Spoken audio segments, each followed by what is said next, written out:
Welcome to our channel. Today we how to reset Citi online banking username. Easy guide step by step clearly.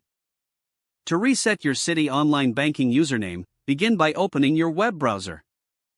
Visit the official Citi website and click on the Sign On button. Select the Forgot Username link located below the username entry field. You will be directed to a new page requesting your information. Enter the last 4 digits of your social security number. Provide your date of birth in the designated format.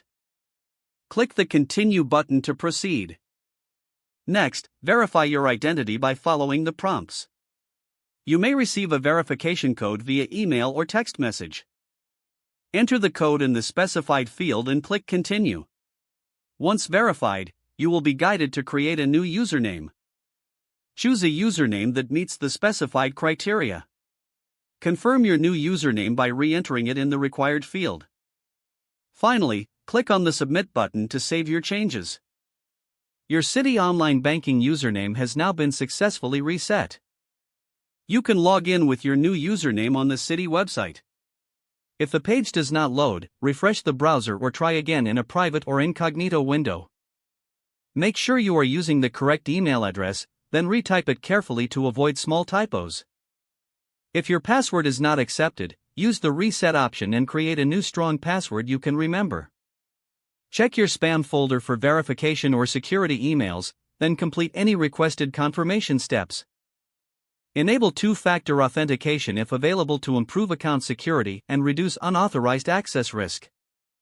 After signing in, review your profile details so your contact information and settings are accurate and current. If you see an error message, note it down and try again after restarting your device and internet connection.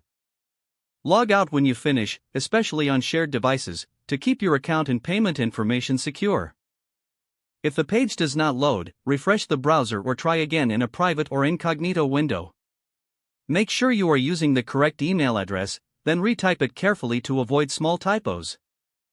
If your password is not accepted, use the reset option and create a new strong password you can remember. Check your spam folder for verification or security emails, then complete any requested confirmation steps. Enable two-factor authentication if available to improve account security and reduce unauthorized access risk. Don't forget to like this video and subscribe to our channel for more step-by-step tech guides.